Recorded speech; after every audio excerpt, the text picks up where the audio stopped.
రోజులలో తిరిగి ఇవ్వాలని చెప్పి ఒక జడ్జిమెంట్ ఇచ్చారు. ఎట్లా చూస్తారు ఈ జడ్జిమెంట్ను? ఈ జడ్జ్మెంట్ అయితే వరల్డ్ ఎకానమీస్ అంతటికి కూడా ఒక పెద్ద రిలీఫ్ అని మనం చెప్పొచ్చు. But whether they are going to pay back the 14 lakhs crores. No, I don't think so they will be paying back because వీళ్ళు అంటే ఇప్పుడు ఒక లా ప్రకారం వీళ్ళు ట్యాక్స్ నంతటిని అంటే టారిఫ్ నంతటిని కలెక్ట్ చేసినటువంటి అంశం ఎకనామిక్ ఎమర్జెన్సీ యాక్ట్ కింద. బట్ ఇప్పుడు something or the other act like industrial protection act, అలాగే డొమెస్టిక్ ఇండస్ట్రీస్ కి సపోర్ట్ చేసే అంశం కానీ, సో ఆర్టికల్ 232 కానీ, అలాగే 238 కానీ, సో ఏదో ఒక మరొక ఆర్టికల్ రూపంలో I think he's going to go on giving tariffs because ఇంత అమౌంట్ తిరిగి చెల్లించే పరిస్థితి కూడా అమెరికాలో కనిపించట్లేదు. అలాగే ఇక్కడ మరొక అంశం కూడా చూసినట్లయితే అక్కడ డొమెస్టిక్ స్టేట్స్ అన్ని కూడా అంటే మిగిలిన అమెరికన్ స్టేట్స్ అన్ని కూడా అది వాళ్ళ ఎకానమీకి తిరిగి చెల్లించాలి అనే అంశం కూడా వాళ్ళు ముందుకు తీసుకొచ్చారు.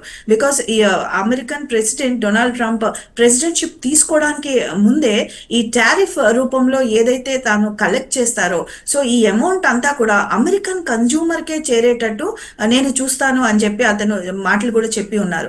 సో కొన్ని దేశాలు అంటే ఇప్పుడు అమెరికన్ సుప్రీం కోర్ట్ ఇచ్చిన వర్డిక్ట్ తర్వాత చాలా దేశాలు వాళ్ళకి తిరిగి టారిఫ్ చెల్లించాలని కొన్ని దేశాలు అమెరికాని అప్రోచ్ అయినా కూడా American domestic situation is not in such a good situation that తిరిగి టారిఫ్స్ చెల్లిస్తారు అనే అంశం కూడా మనం ఆలోచన చేయాల్సిన పక్షం లేదు. బట్ ఇక్కడ మిగిలిన స్టేట్స్ ఒక పక్క అడుగుతున్నాయి, అలాగే ఈ ఆర్టికల్ కాకపోతే వేరే ఆర్టికల్ ద్వారా ఈ టారిఫ్స్ ని ఆల్రెడీ తన దగ్గర ఆల్టర్నేటివ్ బి ఉన్నది అని చెప్పి ఆల్రెడీ గ్లోబల్ టారిఫ్ ని కూడా అనౌన్స్ చేయడం అయితే జరిగింది. So one of the other article either ఇందాక చెప్పిన డొమెస్టిక్ ఇండస్ట్రీస్ కి సపోర్టింగ్ సిచ్యువేషన్ కానీ, అలాగే మిగిలిన ఆర్టికల్స్ రూపంలో కానీ ఈ టారిఫ్స్ ని కంటిన్యూ చేసే అంశమే ఇక్కడ క్లియర్ గా మనకు కనిపిస్తుంది. అండ్ మరొక పక్క ఇక్కడ ఇంటర్నేషనల్ వార్స్ యొక్క ఎకనామిక్ ఇంపాక్ట్ కూడా అమెరికాపై క్లియర్ గా ఉంది. మరొక పక్క మిడ్ టర్మ్ ఎలక్షన్స్ కూడా వస్తున్నాయి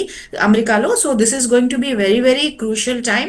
అలాగే నాటో దేశాల్లో కూడా అంత యూనిటీ కూడా మనకు క్లియర్ గా గ్రీన్లాండ్ ఇష్యూ అయ్యాక కనిపించడం లేదంటే పరిస్థితి మనకు క్లియర్ గా కనిపిస్తుంది. సో ఈ టారిఫ్స్ ని తిరిగి చెల్లించే అవకాశం అయితే క్లియర్ గా కనిపించట్లేదు.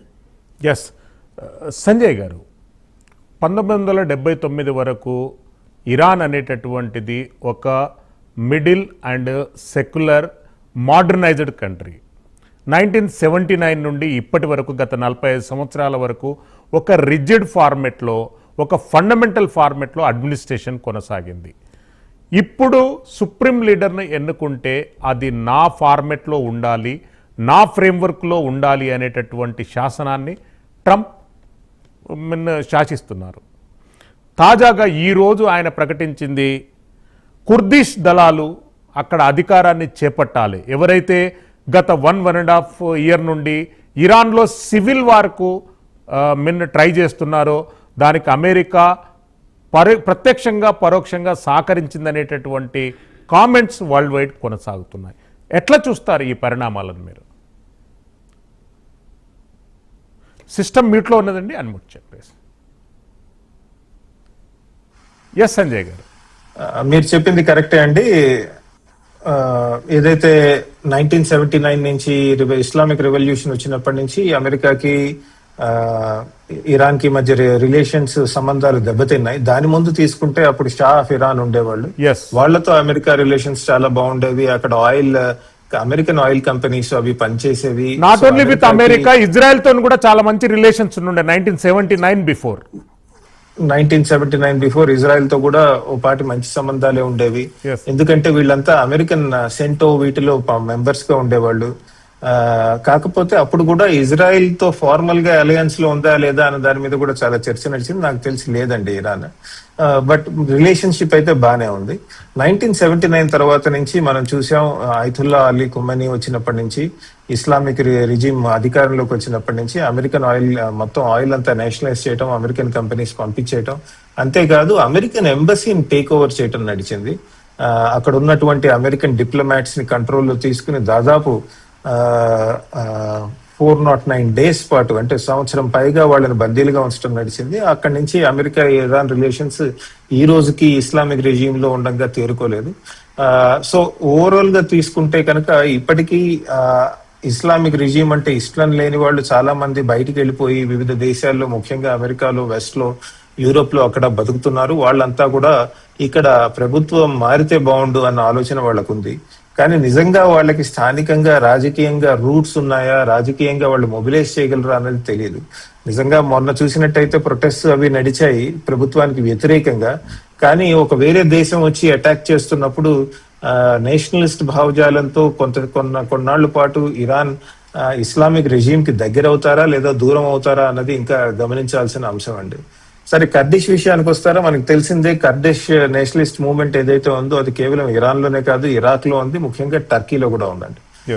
సో ఈ దేశాలన్నీ కూడా కర్డిష్ ప్రాంతానికి అటానమీ ఇవ్వటం గానీ ఇండిపెండెన్స్ ఇవ్వడానికి ఇష్టపడతారు. కర్దిష్ వాళ్ళు అంటే రీజనల్ ఐడియాలజీని ప్రమోట్ చేస్తున్నారా లేకుంటే ఇస్లామిక్ ఐడియాలజీని ప్రమోట్ చేస్తున్నారా? వాళ్ళ రీజనల్ ఐడెంటిటీ లేదా కర్డిష్ ఐడెంటిటీ ఏదైతే ఉందో దాన్ని ముందుకు తెస్తున్నారండి. కాకపోతే దానిలో వస్తున్న ఛాలెంజ్ ఏంటంటే ఈ రోజు డొనాల్డ్ ట్రంప్ ఈ ఫోర్సెస్ కి కొద్దిగా వెపన్స్ ఇవ్వచ్చు, వాళ్ళని ఎంకరేజ్ చేయొచ్చు. కానీ నిజంగా కర్డిష్ ఫోర్సెస్ కనుక బలపడితే కనుక ఇరాన్ లో అది టర్కీ ఇష్టపడుతుందా, ఇరాక్ ఇష్టపడుతుందా, అది కూడా అంశం కదా. ఎందుకంటే ఈ ప్రాంతంలో వాళ్ళు కూడా అక్కడ కూడా ఉన్నారు, అండ్ కర్డిష్ ప్రజలు ఈ 3 దేశాల్లో ఉన్నారు. సో ఒక ప్రాంతంలో టర్కిష్ వాళ్ళని బలోపేతం చేసి మరో ప్రాంతంలో చేయకపోతే ఎలా అని. కాకపోతే కర్డిష్ సోల్జర్స్ ఎవరైతే ఉన్నారో, ముఖ్యంగా ఇరాక్ లో ఎవరైతే ఉన్నారో, వాళ్ళు చాలా మిలిటరీ డిసిప్లిన్ కానివ్వండి, కాంపిటెన్స్ కానీ చూపించడం జరిగింది. ఐసిస్ ఫోర్సెస్ ని, అదే మనకి ఇస్లామిక్ స్టేట్ అంటాం కదా, వాళ్ళ మీద ఇరాక్ లో పెద్ద ఎత్తున నిజంగా నిలబడి యుద్ధం చేసి వాళ్ళని ప్రోగ్రెస్ ని ఆపింది ఎవరు అంటే కర్డిష్ ఫోర్సెస్ అని చెప్పొచ్చండి.